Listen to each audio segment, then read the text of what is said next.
Hello guys, मेरा नाम गाजी अब्दुल्ला है। मैं पाकिस्तान से बिलोंग करता हूँ। मैं यूक्रेन में ओडेसा इंटरनेशनल मेडिकल यूनिवर्सिटी में 3rd ईयर का मेडिकल स्टूडेंट हूँ। आज मैं आपसे अपना एक्सपीरियंस शेयर करूँगा कि किस तरह मैं पाकिस्तान से किर्गिस्तान गया, किर्गिस्तान में मुझे क्या प्रॉब्लम्स फेस आई, किस तरह मैंने माइग्रेशन कराने का सोचा, यूक्रेन माइग्रेशन कराने का क्या प्रोसेस था, यूक्रेन पहुँचने के बाद मेरा एक्सपीरियंस कैसा था, यहाँ की कौन सी अच्छी यूनिवर्सिटीज़ हैं, इन यूनिवर्सिटीज़ का फ़ी स्ट्रक्चर क्या है, कौन सी ऐसी यूनिवर्सिटीज़ हैं जो ट्रांसफ़र एक्सेप्ट करती हैं। आज मैं आपको इन सब के बारे में बताऊँगा।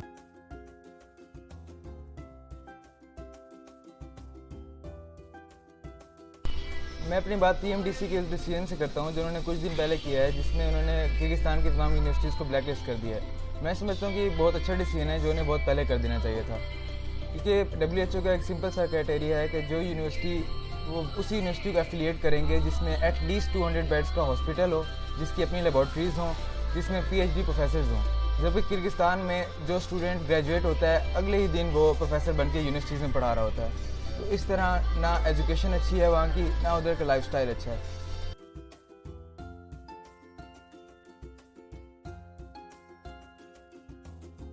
सेकेंडली, पाकिस्तान के एजुकेशन मिनिस्टर ने कहा है कि अब उन्हीं कंट्रीज़ की यूनिवर्सिटीज़ को ग्रे लिस्ट करेंगे जहाँ से ग्रेजुएट होने के बाद स्टूडेंट उसी कंट्री में जॉब कर सके।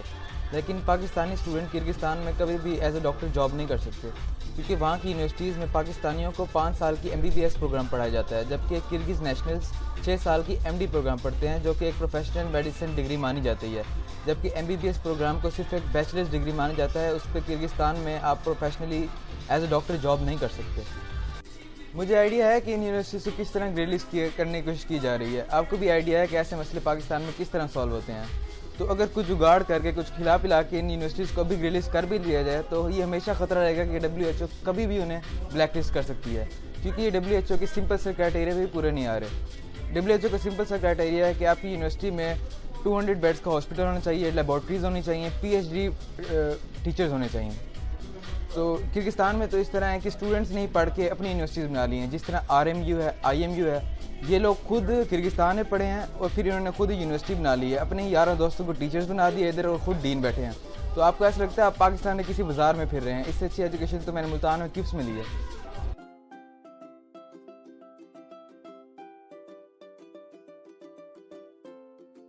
अब बात करेंगे किर्गिस्तान की सोशल लाइफ और सिक्योरिटी पे।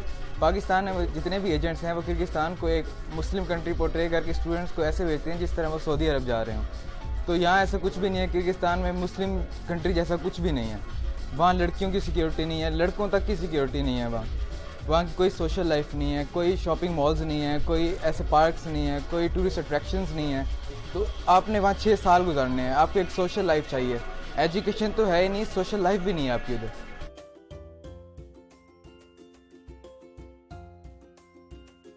अब थोड़ी सी बात कर लेते हैं यूक्रेन पे। यूक्रेन के कुछ प्रोज हैं, कुछ कॉन्स हैं। Let's talk about the pros first. Ukraine में आपकी एक सोशल लाइफ है, यहाँ डिफरेंट टूरिस्ट अट्रैक्शंस हैं। जैसे मैं ओडेसा में रहता हूँ, तो ओडेसा एक कोस्टल एरिया है, तो समर्स में यूरोपियन कंट्रीज से सारे टूरिस्ट ओडेसा में आते हैं। तो ओडेसा की लाइफ बहुत अच्छी है। इस तरह कीव की अपनी लाइफ है, लवीव की अपनी लाइफ है। अब जिस तरह एजुकेशन की बात करें तो यूक्रेन की सारी यूनिवर्सिटीज़ एजुकेशन मिनिस्ट्री के अंडर होती हैं। अब यूनिवर्सिटी का डीन खुद भी यहाँ टीचर्स नहीं लगा सकता, वो एजुकेशन मिनिस्ट्री ही लगाती है। तो इस तरह आपका पूरी एजुकेशन एक कंट्रोल्ड है, कोई जुगाड़ शुगाड़ नहीं हो सकता इधर। अब यूक्रेन में ग्रेजुएट होने के बाद आप यहाँ जॉब कर सकते हैं, जो PMC की सबसे बड़ी रिक्वायरमेंट है इस वक्त। यूक्रेन की जो डिग्री है वो वर्ल्ड वाइड एक्सेप्टेबल है। यूक्रेन में ग्रेजुएट होने के बाद आप यूरोप की डिफरेंट कंट्रीज़ में इजीली जॉब कर सकते हैं। ड्यूरिंग योर स्टडी यहाँ कुछ ऐसी यूनिवर्सिटीज़ हैं जो आपको क्लिनिकल इलेक्टिव्स के लिए डिफरेंट यूरोपियन कंट्रीज़ में ले जाते हैं, जिस तरह जर्मनी, फ्रांस, इटली। आपको उसके लिए एडिशनल पे करना पड़ता है, लेकिन आपके लिए वो बहुत अच्छा एक्सपीरियंस होता है। अब बात करते हैं यूक्रेन में सेटलमेंट के बारे में। जो यूक्रेन में स्टूडेंट्स हैं वो यहाँ की PR के लिए अप्लाई कर सकते हैं, जिसके बाद अगर आप यूक्रेन का पासपोर्ट ले लेते हैं तो आपके लिए दुनिया के जितने भी बड़े कंट्रीज़ हैं वो वीज़ा फ्री हैं। पूरा यूरोपियन यूनियन आपके लिए वीज़ा फ्री है, आप कहीं भी विदाउट वीज़ा ट्रैवल कर सकते हैं।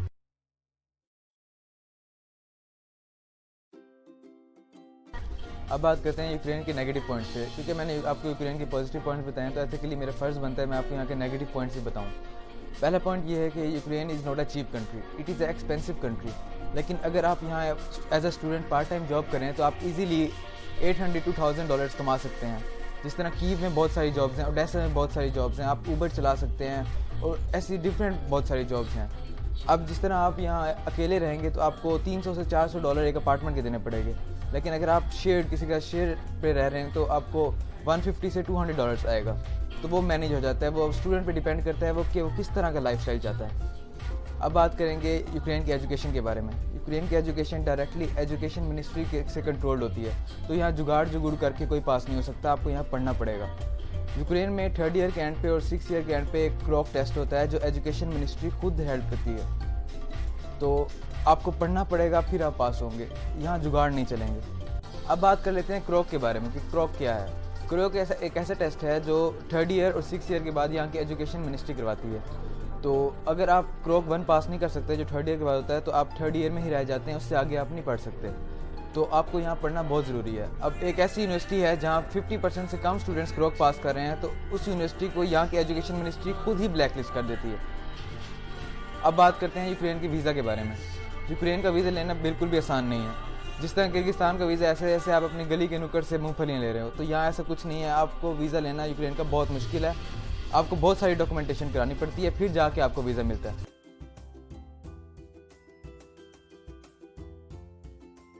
अब बात कर लेते हैं यूक्रेन के फ़ीस स्ट्रक्चर की। जिस तरह एक एवरेज फ़ी यूक्रेन की यूनिवर्सिटी की साल की 4000 से 4200 डॉलर्स है, तो लेकिन पहले साल आपको कुछ ज़्यादा फ़ीस पे करनी पड़ती है, क्योंकि उसमें आपके एयरपोर्ट रिसीविंग भी होती है। आपके 6 साल का वीज़ा आपको इकट्ठा मिल जाता है। किर्गिस्तान की तरह नहीं होता कि आपको हर साल वीज़ा एक्सटेंड कराना पड़े और एजेंट्स को पैसा खिला के आप वीज़े अपने एक्सटेंड कराएं। आपको 6 साल का यहाँ कार्ड मिल जाएगा। आप 6 साल में कभी भी पाकिस्तान जा सकते हैं और कभी भी आ सकते हैं, क्योंकि मल्टीपल एंट्री वीज़ा होता है। उसमें आपके जो चार्जेस होते हैं इसलिए ज़्यादा बढ़ जाते हैं। आपको 6 साल की हेल्थ इंश्योरेंस मिल जाती है, तो इस तरह आपकी पहले साल की जो फ़ीस है वो कुछ ज़्यादा बन जाती है, लेकिन अगले साल से आप उतनी ही पे करते हैं जो एक यूनिवर्सिटी की ऑफिशियल फ़ी है। यहाँ आप जब अपनी फ़ी आके पे करते हैं, जिस तरह जब मैं यूक्रेन आया था तो मैंने जाके डायरेक्टली यूनिवर्सिटी में फ़ीस पे की थी, तो मुझे जितनी मैंने फ़ीस पे की थी उसकी ही रिसिप्ट मिली थी। ये नहीं कि मैंने फ़ी 5000 पे की और मुझे 4000 की मिल गई, क्योंकि बाकी तो उनके एजेंट्स ने डिवाइड करनी होती है जिस तरह किर्गिस्तान में होता है। तो यहाँ ऐसा कोई सीन नहीं है, कोई एजेंट ही नहीं है, आप ऑफिशियल फ़ी ही पे करते हैं जितनी एक यूनिवर्सिटी की ऑफिशियल फ़ी है।